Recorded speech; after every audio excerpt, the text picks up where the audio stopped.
Nesse vídeo eu vou tentar responder algumas questões, são 10 questões de revisão do final deste livro aqui do capítulo 1, Introdução à Economia, do Gregory Mankiw.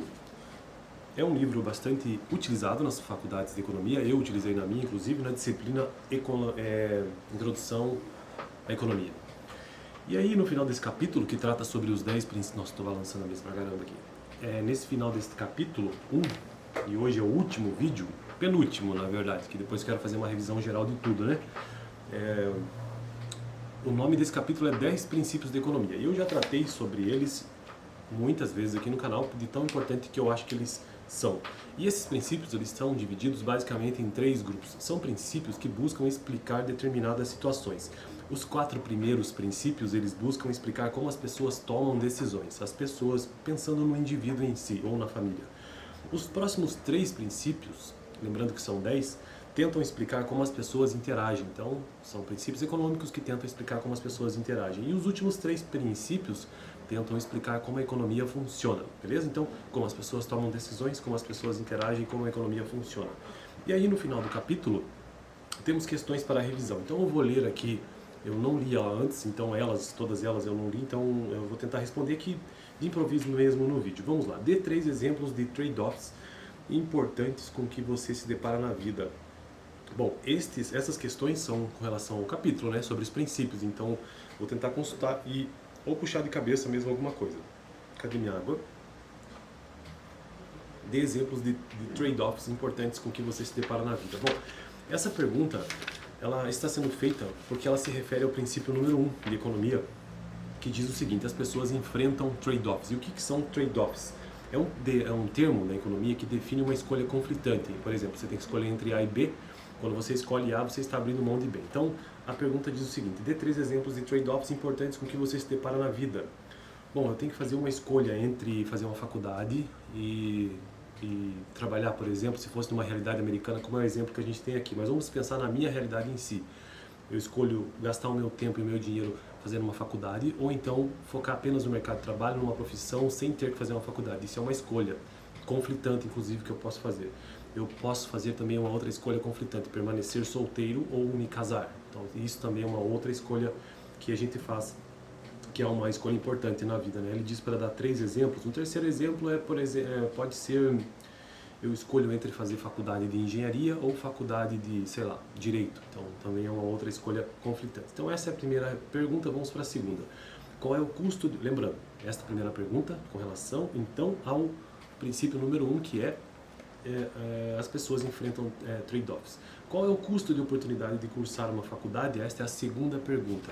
Por que essa pergunta? Porque ela está nos testando com relação ao princípio número 2 de economia, que diz o seguinte: o custo de alguma coisa é aquilo que você desiste para obtê-la. Então a pergunta: qual é o custo de oportunidade de cursar uma faculdade? Vamos pensar assim, ó, custo, o que é custo, né? Vamos desmembrar essa pergunta. E oportunidade, o que é a oportunidade? Então, o custo de oportunidade de cursar uma faculdade.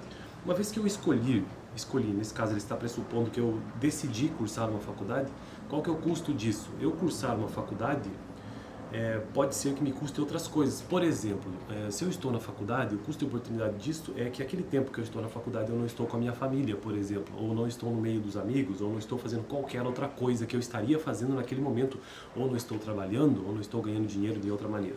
Então, o custo de oportunidade de cursar uma faculdade é deixar de fazer tudo aquilo que eu estaria fazendo no tempo que eu estou lá na faculdade. Então, isso ajuda a entender o princípio número 2 de economia. Princípio número 3, aliás, pergunta número 3, a água é necessária para a vida? Estou tentando responder assim de pronto, tá? A água é necessária para a vida. O benefício marginal de um copo d'água é grande ou pequeno? Pois é, essa pergunta tem relação ao princípio número 3, as pessoas racionais pensam na margem. Bom, o benefício marginal de um copo d'água é grande ou pequeno? Não sei se eu consigo responder essa pergunta sem fazer uma consulta maior ao princípio, né? Mudança marginal, um pequeno ajuste incremental de um plano de ação. Eu acredito que o benefício marginal de um copo d'água, ele é pequeno, deixa eu ver. Ele é pequeno por conta de que a oferta de água é grande. Então, você tomando um pouquinho mais de água ou um pouquinho menos, não faz tanta diferença porque a água está disponível, né? isso já não é o mesmo caso, por exemplo, se a água for escassa, se você não tiver acesso à água, daí o benefício marginal desse copo d'água é gigantesco. Por exemplo, eu estou lá fazendo uma trilha que estou há horas sem beber água. Então o benefício marginal de um pouquinho, não é nem um copo, um tantinho assim de água é brutal. Então isso se refere ao princípio número 3 de economia, as pessoas racionais pensam na margem, ou seja, o quanto que elas têm de incremento naquele momento. É aquela velha relação entre custo e benefício, sabe? Pergunta número 4. Por que os formuladores de políticas devem pensar sobre os incentivos? Essa pergunta está nos provando sobre o princípio número 4 da economia, que diz o seguinte: as pessoas reagem a incentivos. E a pergunta é: por que os formuladores de políticas devem pensar sobre os incentivos? Bom, a resposta é bem simples, é que o incentivo induz as pessoas a agir. Então, os formuladores de pesquisas de políticas econômicas devem pensar sobre os incentivos, porque essas políticas elas induzem as pessoas a agir, seja de um ponto positivo ou não, ou seja, as pessoas reagem a incentivos. O resto são comentários, é assim que diz a famosa frase, né? Quinta pergunta: por que o comércio entre países não é como um jogo em que alguns vencem e outros perdem? Bom, esta pergunta está se referindo ao princípio número 5, o comércio pode ser bom para todos. Bom, porque o comércio entre países não é um jogo em si, em que alguns vencem e outros perdem. Em teoria, pelo menos, não é de fato um jogo, porque cada país é especializado naquilo que ele é bom, em teoria. Então, as coisas se complementam. Na verdade, esse princípio você pode observar não só entre países, mas no seu próprio dia a dia. Você não é bom em trocar chuveiro, alguém é bom nisso, né? E você está competindo com o cara que trocou chuveiro? Não. Então, é porque ele é bom naquilo que ele está fazendo e está te beneficiando, você paga um preço por isso. Então, não é que exista um jogo de ganha ou perde, não, é mútuo benefício. Então, se um país é ótimo em produzir eletrônicos, outro país é ótimo em produzir soja, por exemplo. Pergunta número 6. O que a mão invisível do mercado faz? E esta pergunta tem relação com o princípio 6 de economia básica, que diz: os mercados são geralmente uma boa maneira de organizar a atividade econômica. Essa mão invisível, ela sai, né, dessa ideia de Adam Smith sobre mão invisível, entre aspas, sobre essa ideia do que seja uma economia de mercado versus economia central ou economia planificada. São coisas diferentes. Uma economia de mercado é onde existe a interação descentralizada de muitas empresas e famílias tomando decisões na economia. E uma economia central, ela já é centralizada, como diz a palavra, no governo, em coisas desse tipo. Então, a mão invisível do mercado, ela está atuando no quê? Principalmente numa economia de mercado. Existe uma mão ali controlando? Não, essa não é a ideia. A ideia é que os comportamentos das pessoas, sem que elas percebam, existe um certo padrão de consumo mesmo nessas economias de mercado, levando as pessoas a consumir, a influenciar a demanda ou então a oferta, e isto se equilibra com o tempo, sabe? Então, esta economia de mercado e a mão invisível do mercado é que cada um cuidando dos seus próprios interesses acabam, de certa forma, beneficiando a economia ou a sociedade como um todo, em que a mão invisível do mercado está ali operando, mas não é que existe uma mão, sim o comportamento das pessoas que geram um comportamento padronizado na economia. Sétima pergunta: explique as duas principais causas de falha de mercado e dê um exemplo de cada uma. Então, esta pergunta se relaciona ou está relacionada, vamos ver aqui, deixa eu ver se... está relacionada ao princípio número 7, às vezes os governos podem melhorar os resultados de mercado. Veja, nós já falamos que o mercado pode ser bom para todos, porque, né? Já explicamos a questão da economia de mercado vezes uma economia centralizada, e agora o princípio número 7, às vezes governos podem melhorar os resultados de mercado, então ninguém aqui é contra o governo, né? E a pergunta 7, explique as duas principais causas de falhas de mercado e dê um exemplo de cada uma delas. Bom, a economia de mercado por si só, com esta mão invisível, entre aspas, ela tem falhas, e essas falhas é uma situação que o mercado por si só ele não consegue resolver, ou seja, ele não consegue alocar de forma eficiente os recursos, eficientemente, né? E essas falhas de mercado, segundo o nosso livro, podem ser duas, são outras também, mas principalmente externalidade, que é o impacto das ações de uma pessoa sobre o bem-estar das que estão próximas, e o próprio poder de mercado, que se refere à capacidade de uma pessoa influenciar de forma indevida os preços de mercado. Bom, vamos dar um exemplo aqui da questão do poder de mercado. Se uma empresa ela controla demais uma fatia de mercado, ou um grupo de empresas, ou alguma coisa desse tipo, então nós temos o Estado ali de alguma forma mediando isso ou tentando reduzir essa influência negativa ou esta falha de mercado. Não deixar que uma pessoa controle tudo, porque senão os preços explodem. Tá? Agora, externalidade. Tem várias externalidades, mas aqui nós estamos falando de um modo geral, né? Abrangente. Externalidade é o impacto das ações de uma pessoa sobre o bem-estar de outras que não tomam parte da ação. Por exemplo, nós temos pessoas que estão na rua caminhando e elas estão pichando essa rua, ou então no próprio trânsito, fazendo coisas que podem prejudicar outras pessoas no ambiente público. Então, essa é uma externalidade que pode ser negativa, inclusive. Então, aí é que entra o Estado. O Estado tem as suas regras, as suas leis, que não permitem que, pelo menos no espaço público, as pessoas se prejudiquem. Vamos à qual pergunta agora, que o vídeo já está longo. Oitava pergunta: por que a produtividade é tão importante? Isto se refere ao princípio número 8 da economia. O padrão de vida de um país depende de sua capacidade de produzir bens e serviços.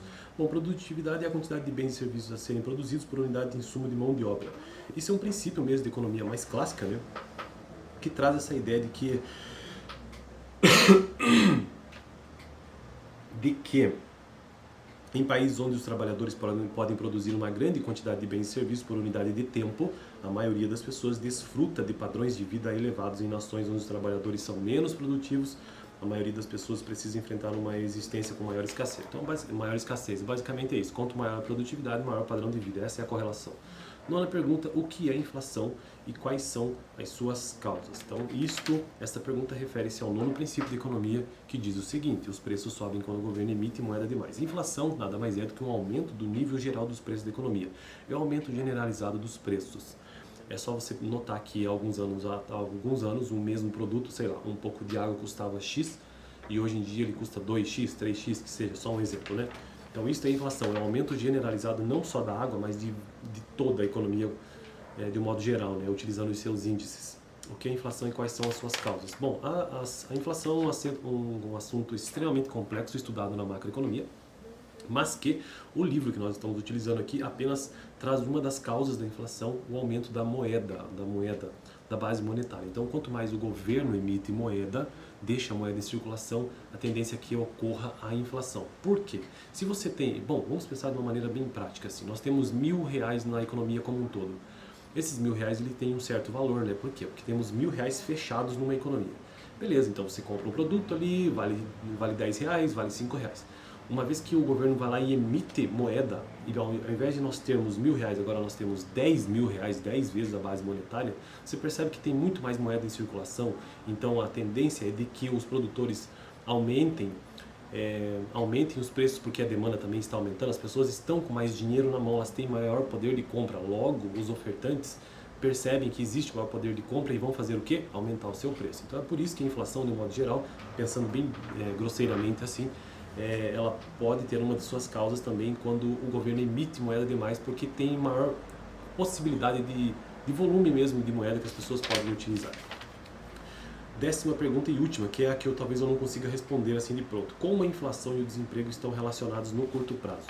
Inflação, lembrando, já vimos que é a questão da emissão de moeda, né? E o desemprego estão relacionados no curto prazo.